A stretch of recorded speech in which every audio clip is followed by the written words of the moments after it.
धन धन सद्गुरु तेरा ही आसरा, वर्षा की मांग पूरी की।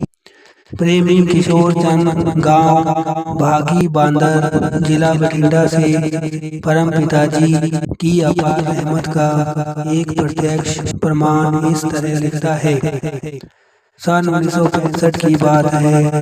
एक बार परम पिताजी भागी बांदर गांव में सत्संग करने गए। उस गांव के सभी लोगों ने परम पिताजी का हार्दिक स्वागत किया। गांव वालों के प्रेम व श्रद्धा विश्वास को देखकर परम पिताजी बहुत ही प्रसन्न हुए और वचन फरमाया, भाई ये भागी बांदर बड़े ही भागों वाला गांव है। यहाँ के लोग आज अपने भाग बनाएंगे। कुल मालिक ने परम पिताजी को अति खुश मिजाज में देखकर गांव वालों ने परम पिताजी की हजूरी में वर्षा के लिए प्रार्थना की। गांव वालों की पुकार सच्ची थी, क्योंकि पिछले 3 वर्षों से उनके इलाके में कोई खास बारिश नहीं हुई थी। गांव वासियों की प्रार्थना सुनकर परम पिता दयालु दातार जी मुस्कुराकर चुप हो गए तथा सत्संग कार्यक्रम शुरू करने का हुक्म दे दिया।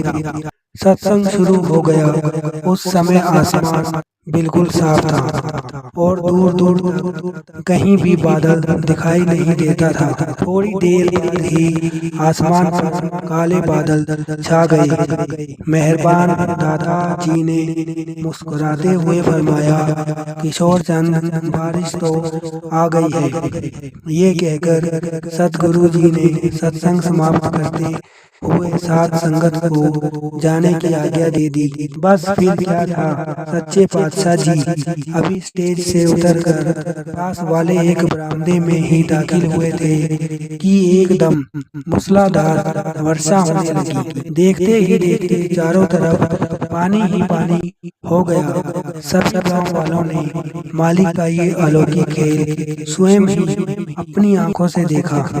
सभी लोग तथा जीव प्राणी खुश थे और कुल मालिक का लाख लाख धन्यवाद करने लगे। कुल मालिक के उस अद्भुत खेल को देखकर उन लोगों ने भी, जो ईश्वरीय शक्ति को नहीं मानते थे, स्वीकार किया कि संत जन स्वयं ही ईश्वरीय अवतार है। परम पिताजी के उस निराले खेल को देखकर वे इतने प्रभावित हुए कि उन्होंने भी नाम शब्द की दात प्राप्त कर ली। इस प्रकार कुल मालिक अंतर्यामी सतगुरु जी ने गांव वालों के प्रेम तथा श्रद्धा विश्वास से प्रसन्न होकर अपनी रहमत के द्वारा उनकी इच्छा पूरी करके उन्हें संतुष्ट कर दिया। धन धन सतगुरु तेरा ही आसरा।